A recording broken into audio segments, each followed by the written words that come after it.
우리가 함께 읽은 본문 말씀은 지난주에서 오늘이 두 번째로 말씀을 나누는 시간이 되었는데, 먼저 우리는 하나님께 원하는 예배, 올바른 예배를 드림으로 우리 하나님께 영광을 돌리고 하나님께서 주시는 은혜와 축복을 받는 귀한 시간이 되기를 주의 이름으로 간절히 축복합니다. 본문 말씀을 기록하던 당시에 이스라엘 나라의 남쪽 지역에 살고 있던 유대인들은 예루살렘 성전에 모여서 예배드렸는데, 자신들만이 하나님께서 선택해 주셨고 자신들이 모여서 예배드리는 예루살렘 성전만이 하나님께서 선택해 주신 거룩한 장소이기 때문에 자신들이 거기서 예배드리는 것이 참되고 올바른 예배고 하나님께서 기쁘게 받으신다라면서 자랑을 했습니다. 이 자랑이 맞나 틀리나 보죠. 그리고 이스라엘의 중간 지점에 살고 있는 사마리아 사람들은 똑같은 이스라엘 사람들이 피가 조금씩 바뀌어서 그렇지. 이 사마리아 사람들은 사마리아 지역에 있는 그리심산의 성전을 짓고 하나님 앞에 예배를 드렸는데, 하나님께서 자신들이 예배드리는 장소인 그리심산을 택하셔서 성전을 지었으니 거기에 와서 예배드릴 때 하나님께서 받아주시고 자신들만이 하나님께서 택해주신 구원받은 하나님의 백성이라면서 유대인들을 하여 또 무지하고 멸시하며 무시하고 피차 서로가 네가 상종하냐 나도 상종한다, 아유 네가 아실 것이 없냐 나도 아쉬울 것이 없다. 근데 성경을 보면 아쉬울 것이 엄청 많아요. 당연히 인간의 감정을 드러내놓고 그냥 사자처럼 그냥 나절처럼 그렇게 하면 안 되거든. 이렇게 하면서 원수처럼 살고 있었습니다. 사마리아인들은 유대인들이 예배하는 장소인 예루살렘 성전은 이미 옛날부터 타락을 했고 유대인들도 하나님께 순종하지 않는 불신앙을 가졌으니까 지금 예수님이 오셔서 전도하시고 그리고 예수 믿는 사람이 구원받는다고 하시는 바로 지금 이 시점에 와서 이 남한국 사람들은 불신앙을 가졌으니까 이 사람들은 하나님께서 버리신 사람이다. 그러니까 여기에 또 신학적으로 유기가 나오고 선택이 나옵니다. 그러면서 하는 말이, 너희들은 하나님께서 지불해 온 그 대가로 하나님이 우리를 선택해 주셨다. 하나님께서 예루살렘 성전을 완전히 버려버리신 것을 대신해서 그리심산 성전을 하나님께서 택하셨다.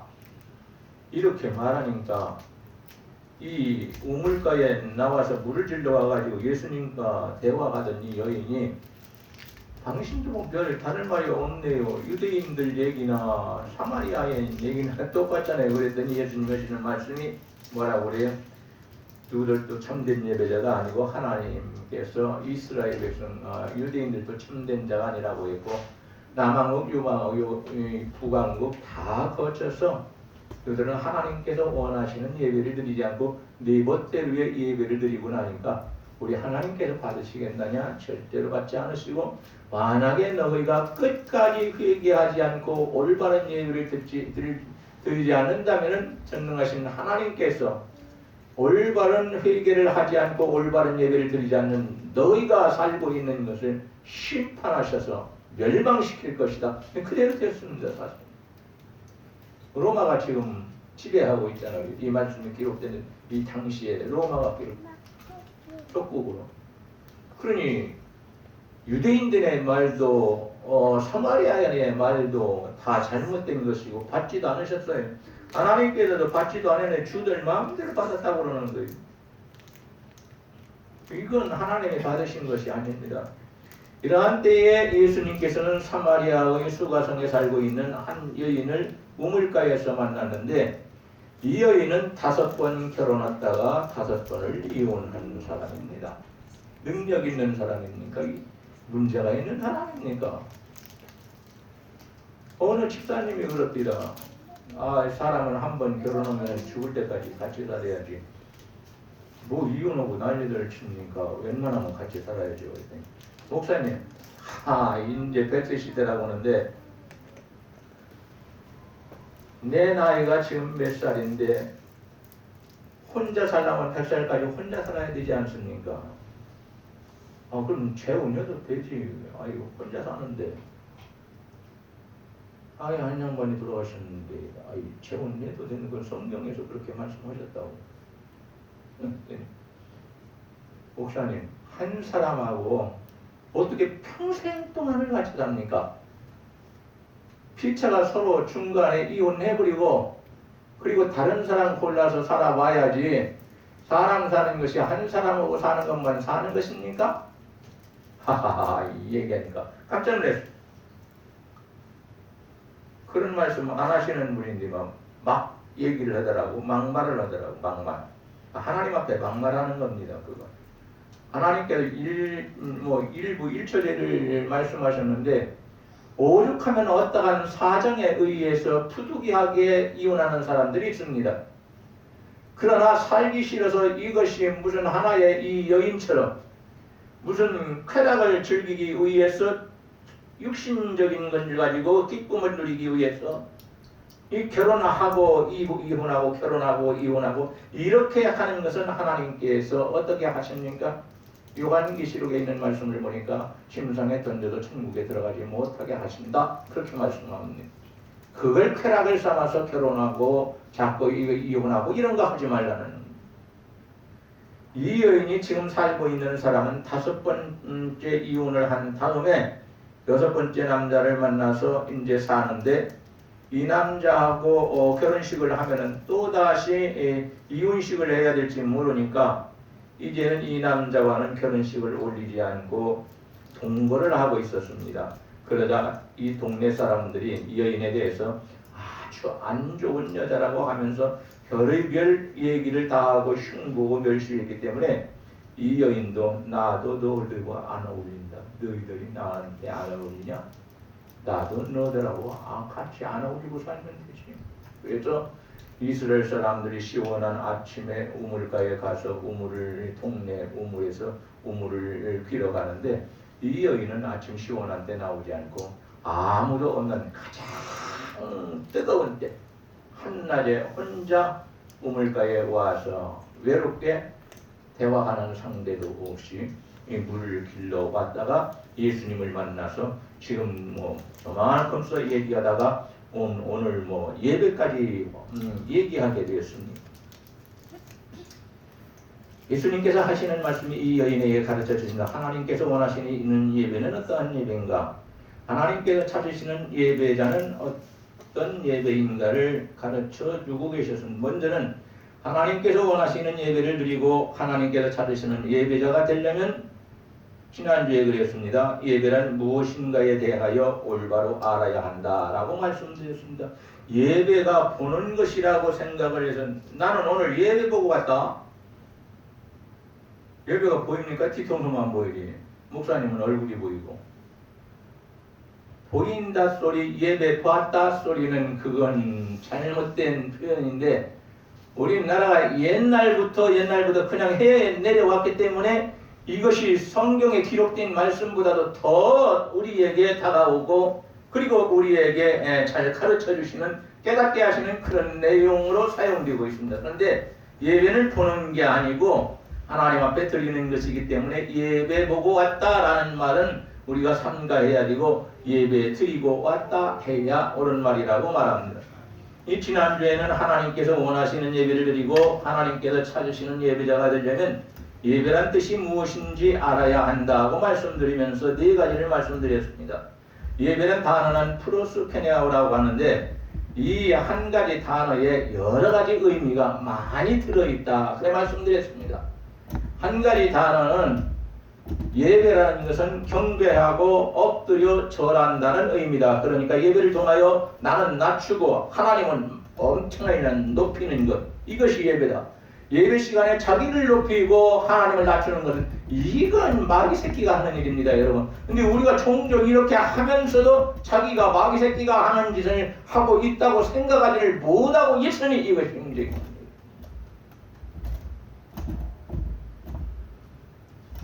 또 예배란 단어는 하나님을 섬긴다 그런 뜻입니다. 뭐 물질을 가지고 혹은 시간을 가지고 혹은 재능을 가지고 혹은 여러 가지 실력을 가지고 이런 것들을 통하여서 하나님을 잘 섬기고 하나님께 봉사하면서 하나님을 섬긴다 이런 뜻이 예배한다는 것입니다. 그러니까 예배 드리러 왔다가 주일날 지키러 왔다가 하나도 섬기는 삶이 없이 그냥 갔다면은 자기가 예배 받고 돌아가는 거예요.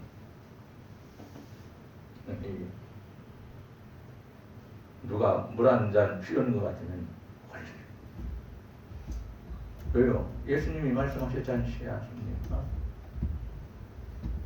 내 이름으로 물 한 잔만 대접하는 자라도 결단코 상급을 잃지 않고 그가 내 이름으로 상급을 받게 될 것이다. 예수님이 분명하게 말씀하셨습니다.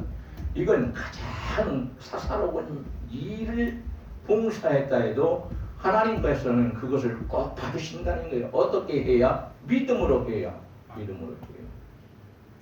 그리고 세 번째로는 하나님을 가까이 한다는 뜻입니다. 예배를 통하여 하나님을 가까이 한다. 우리가 예배를 드릴수록 하나님이 더 가까워지고 예배를 드릴수록 더 하나님께 대하여 깊이 깨닫게 되고 예배를 통하여 또한 나 자신이 죄인이라는 것을 깊이 깨닫고 우리 하나님께로 가까이 가서 주여 저는 죄인입니다. 하늘을 우러러 쳐다보지도 못하겠습니다. 세리죠. 내가 과연 구원받은 성도입니다. 내가 이렇게 사는 것이 정말 주께서 사용하시는 목사입니까? 하나님을 가까이 하면서 하나님을 향해서도 알아가지만 나 자신에 대해서 깊이 성찰해 나가는 누구인지를 자꾸만 해 나가니까 아마 우울하기도 하고 마음이 괴롭기도 하고 밥도 못 먹겠고 잠도 못 자겠고 그러다가 나중에는 그런 사람을 하나님이 자녀 삼으시고 목사 삼으셔서 쓰시니 하나님 머리는 굉장히 아프시겠지만 감사합니다. 나는 정말 감사합니다. 하나님은 머리가 굉장히 아프겠죠. 말썽쟁이 사람 다 말썽쟁이지 않습니까? 네 번째는 하나님을 존경하고 공경한다는 의미가 있다. 그러니까 하나님을 존경하고 공경하는 그런 똑같습니다. 이 높이는 그런 의미, 소중하게 여기는 그런 의미가 없다면 그건 거짓된 예배를 하나님이 받으시지 않는다. 이어서 오늘이 다섯 번째입니다. 예배란 성도의 사명이며 성도가 누릴 수 있는 특권입니다. 하나님께 예배하는 것은 구원받아 천국 갈 성도가 감당해야 할 사명들 중에 한 가지라고 말합니다. 그래서 시편 45편 11절에서는 주 하나님께 감사하라고 경배하라고 하셨고 경배라는 말은 절한다, 경의를 표한다, 복종시킨다, 충성한다 이러한 뜻입니다. 우리가 이러한 심정으로 교회에 와서 이것을 행하지 않고 그냥 돌아간다면 우리는 거짓된 예배자라고만 말할 수밖에 없습니다. 그리고 나는 원하였지만 그러나 하나님께서는 내 예배를 물리치셨다. 내 예배를 물리치실 때는 나 자신도 하나님이 물리치신다. 우리는 이러한 심각한 진리를 발견해야 됩니다. 가벼운 것 한 가지를 통해서도 아주 무겁고 중요한 것을 하나님께서 거절하심으로 지옥 들어가는 사람들이 너무나도 많이 있는 것입니다. 오늘 이 자리에 나와 있는 우리는 예배란 구원받은 성도가 해야 할 사명이고 그리고 성도가 또 누릴 수 있는 특권이라는 것을 알고 예배 생활을 잘할 수 있기를 원합니다. 피조물은 창조주 하나님께 예배드리는 것이 본분이며 특권이라고 합니다. 시편 95편 6절을 보면 우리를 지으신 여호와 앞에 무릎을 꿇어서 경배하라 이렇게 말씀하십니다. 또 하나님께서는 예나 지금이나 예배하는 자를 찾으신다고 요한복음 4장 23절에서 말씀합니다. 여섯 번째로 예배란 하나님을 찬양한다라는 예배가 있습니다.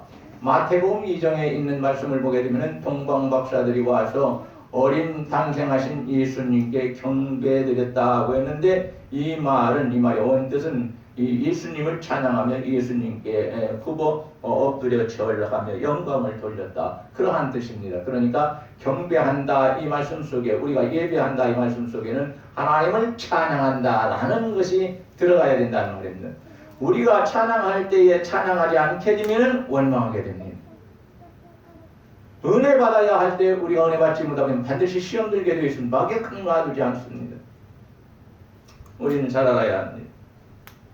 예배는 하나님께서 베풀어 주신 은혜들을 기억하고 앞으로 주실 은혜까지도 생각을 한다면 감사한 마음이 생겨서 찬양을 하게 되어 있습니다. 예배는 성도의 모든 삶이나 성도의 신앙에 있어서 불가분리의 것임을 알아야 합니다. 그러니까 예배를 멀리하고는 신앙생활을 잘할 수 없다. 천국 갈 신앙생활, 천국 가서 상급받는 신앙생활, 이런 생활을 할 수 없다. 그러니까 예배생활 정말 하나님께서 특권으로 주신 것이고 의무로 주셨는데 우리는 이 사명 잘 감당해야 한다라는 마음을 가지고 이 예배의 사명을 잘 감당할 수 있기를 원합니다. 둘째, 하나님께서 찾으시는 예배자는 어떻게 드려야 하는가?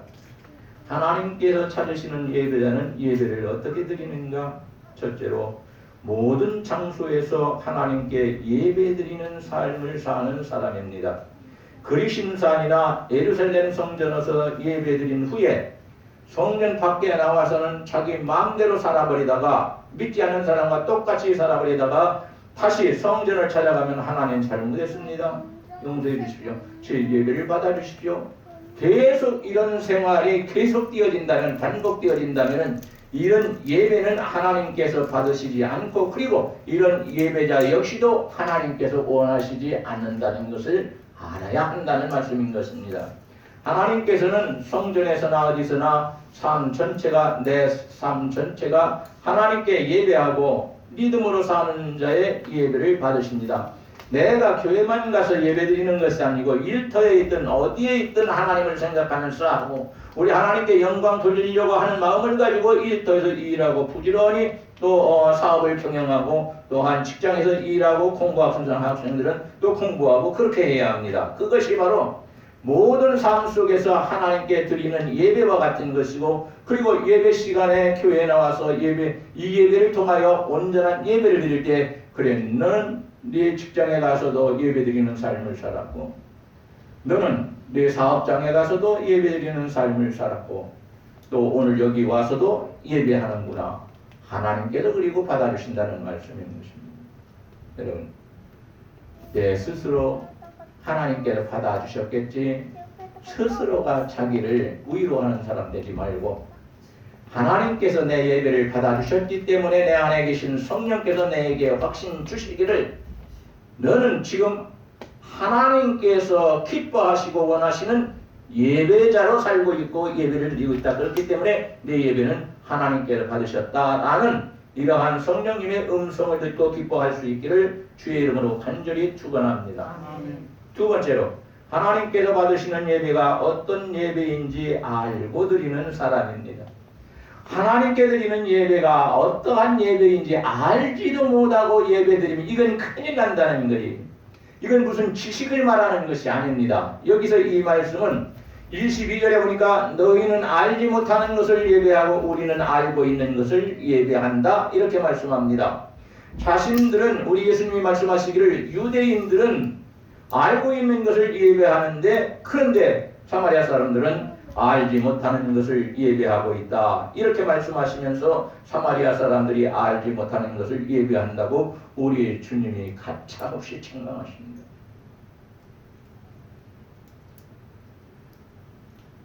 사마리아 사람들이 알지 못하는 것을 예배한다는 말은 하나님을 알지 못하니 하나님과 우상과 막 이리저리 갖다 놓고 이것이 하나님이라고 하면 하나님이 되는 것처럼 생각해서 하나님께 예배드리자 하면 거기에 합당한 사람들이 다 나와가지고 저라고 하나님께 예배드립니다. 이름을 알지 못하는 우상까지도 데려다 놨으니까 어디서 그거 찾아가지고 우상덩어리를 갖다 그 그리심산 성전 안에 그걸 어떻게 들여다가 그걸 무거운 걸 갖다 놓고 이것이 하나님 야훼이시다라고 이제 그 앞에다 써놓고 나가 이 하나님이 우리를 애굽 땅에서 이곳으로 인도하여 내셨고 우리 나라를 세워주셨고 지금까지 사랑하시는 하나님이시다. 그러니 경배할지어다 하면 또 찬송하고 또 엎드려서 절하고 그게 예배라고 해서 알지 못하는 것을 예배하니까 혼합 예배를 드려요. 잘못된 예배를 드려요. 도저히 하나님께서 받으실 수 없는 예배를 드리는 것이고 우리 하나님께서 가장 싫다고 말씀하시는 그러한 우상을 하나님이라고 섬기면서 그것이 하나님이라고 우리가 드리는 이 예배를 하나님이 받으신다고 이 사마리아 사람들이 그렇게 말을 합니다. 말씀을 중심하지 않고 자신들의 생각을 따라서 예배를 드렸고 하나님에 대해서나 예배에 대해서 알지 못하면서도 알려고 하지를 않았습니다. 여러분 알지 못하는 것이 뭐 죄입니까? 그런데 알지 못하는 사람이 알려고 애쓰면은 알아지는 것인데 알 수 있는 것인데 쉬운 것인데 그것을 하지 않고 노력도 하지 않는다면 그건 엄청난 죄입니다. 우리가 성경에 대해서 다 알 수는 없습니다. 신앙에 대해서 다 알 수는 없습니다. 기도에 대해서 제가 지금 금년에 들어서 이대로 해서는 안 되겠다. 이제 조목조목 주제별로 확실하게 이것은 알고 넘어가야 되기 때문에 이거 모르면 다 지옥 가니까 그래서 지금 뭐 연구하고 여러분은 저 위에서 기도하다가 참 주무시겠죠?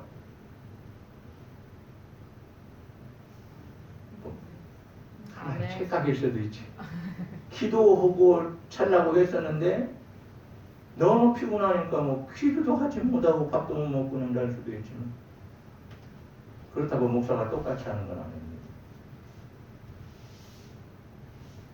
그렇다 할지라도 목사는 양을 위해서 꿀을 준비하라고 했고 생명의 말씀을 전파하라고 했기 때문에 양들이 천국에 들어가기를 원한다면 진리의 말씀을 전해야 되고 영생을 받아 천국에서 하나님과 영원히 살기를 원한다면 이 성도들이 그렇게 되기를 원한다면 목사는 역시 하나님의 생명의 말씀을 증거해야 합니다.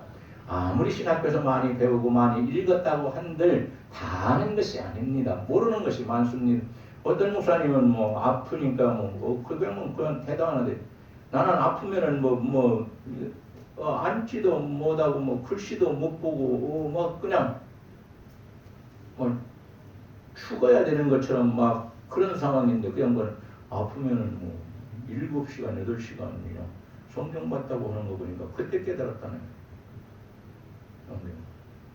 나는 이 양반이 거짓말을 좀 못해서 하는 건가. 나는 아파 죽겠는데 아이고 아프다 이 소리 하는 것도 죽겠어요. 그러니까 한마디면 빨리 와줘야지 약가지고 뭡니까 그거 뭡니까 그게 투하 심으는 거 그거 진통제 진통제 예. 그게 무슨 진통제입니까 그게? 예 마약. 전 지가 먹는 약도 다 까먹어요. 지가 앓고 있는 병도 몰라요 다. 내가 도대체 몇 개 병을 지금도 아직도 못 고치고 갖고 있냐고 어제는 그걸 쳐서 어디다 쳐서요? 예? 컴퓨터. 지금 컴퓨터라는 걸 까먹어서 그렇지. 저 이번에 병원 갔다 나와가지고 내가 알고 있는 일반 생활에서 이 사용하는 기초적인 언어 거의 다 까먹었어요. 그리고 성경까지 다 까먹어버리고 이것저것 다 까먹어버리니까 나는 여기서 끝났구나 하나님을 데려가시는구나 생각했어요. 근데 여기서 또다시 시작을 하고 보니까 이건 지금까지 한 것보다 훨씬 더해요. 이제 설교를 준비해도 훨씬 더 준비해야 되고 금방 준비하는 것도 다 까먹어버려. 그러니까 다시 쓰고 또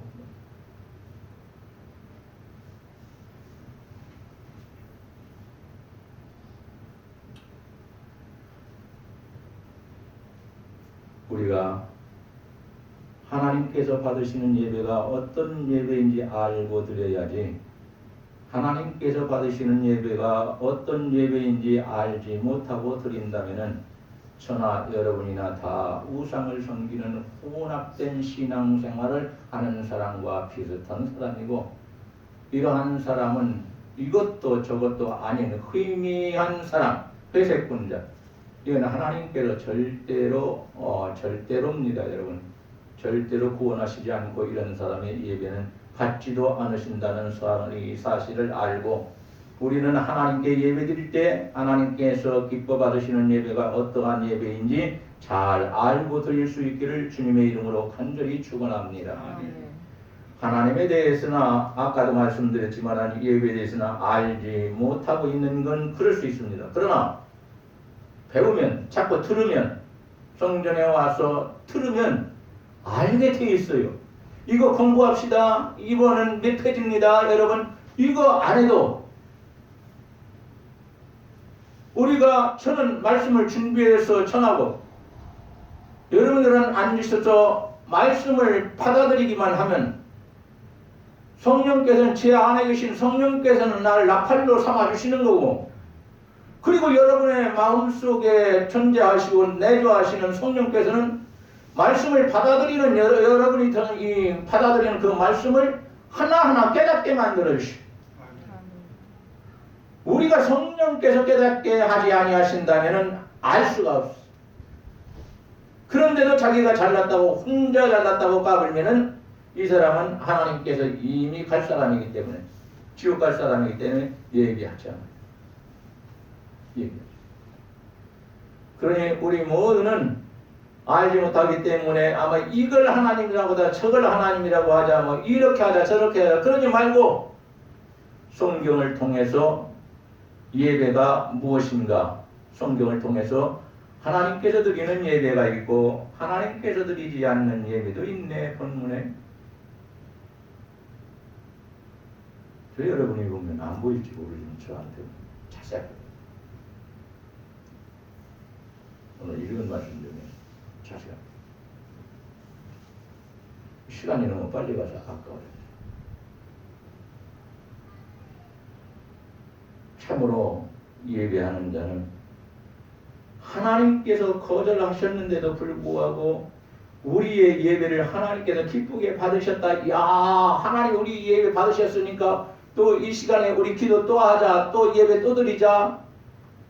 사마리아 사람들이 그렇게 했습니다. 하나님께서 이미 전에 거절하셨는데 예배 드릴수록 계속해서 주님만 쌓아오고 있는 이 사마리아 사람들을 우리 하나님께서 계속 거절하셨는데, 그런데도 불구하고 자기네들끼리 다른 사람들에게, 유대인들에게 말하기를 우리의 예배를 하나님께서 기쁘게 받아주셨다. 거절한 예배를 갖다가 여기 있습니까? 알지 못하는 것을 예배하기 때문에 그런 착각을 하게 된 것입니다. 오늘도 알지 못하는 것을 예배하면 그렇게 된다는 말씀입니다. 세 번째로 참으로 예배드리는 자가 되어야 합니다. 이 참으로라는 말씀은 알레디노스라고 하는데 저는 헬라 다 까먹어서 모릅니다. 이 말은 참된 신뢰, 진정, 옳음, 진실이라는 걸 보게 되면은 진실된 것을 말하는 것이고, 또 이 참으로라는 말은 올바른 방법으로 예배드리는 것이다. 그랬어요. 거짓되게 마지못해서 억지로 예배드리는 척 그렇게 드리는 사람이 있는데, 그런 사람들은 지금 예배를 방해하고 거짓된 예배 드리고 있다는 말이에요. 얼마나 심각한 표현인지 잘 알아야 합니다. 그러니까 우리는 참으로 예배드리는 자가 되어야 합니다. 진실로 내 예배의 대상인 하나님을 바라보고 정성을 다해 올바른 방법으로 성경에 기록되어 있으니까,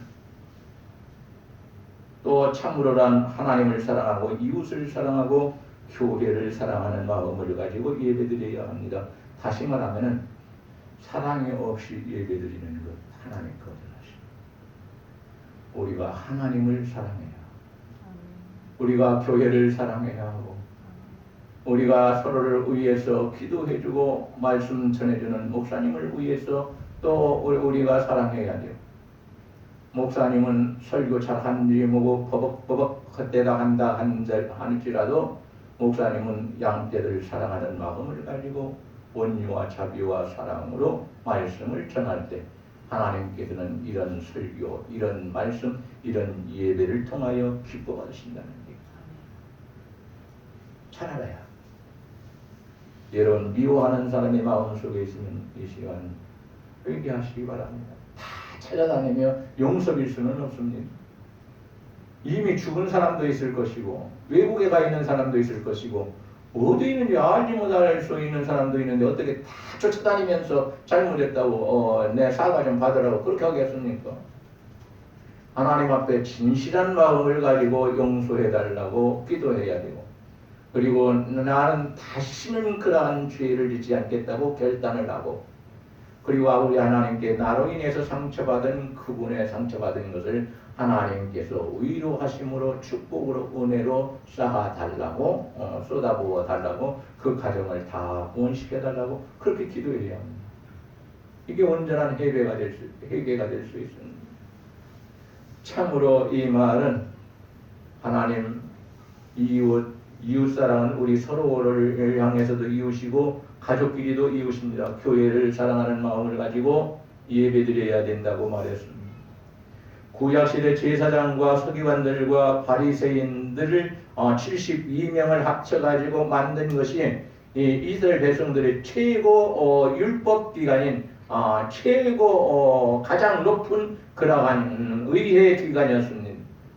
대법원이고 그 미국 같은 데로 말하면은 뭡니까 그게 상원의원이고 그렇습니다. 72명 가지고 그렇게 만들었는데 이 72명 중에 이 법이나 이런 것 가지고 그리고 유대인들을 갖다가 예수 믿는 사람들 가장 악랄하게 악하게 대하는 사람들이 누구였느냐? 바리새인. 그 중에서 누가복음 18장을 보게 되면은 바리새인과 세리가 기도하는 것을 예수님께서 이렇게 비유로 말씀하십니다. 그때 바리새인은 나는 일주일에 2번씩 금식하고 다른 사람들이 갖고 있는 토색하는 마음, 훔치려고 하는 마음, 간음하는 마음, 못 들려게 하려고 하는 마음 이런 마음도 저는 갖지 않았고 그리고 나는 소득의 11조를 드리고 하나님께서 좋아하는 일만 했다 하고 기도하는데 회개 기도는 하나도 하지 않고 자랑만 시끄러워 하네 하나님한테.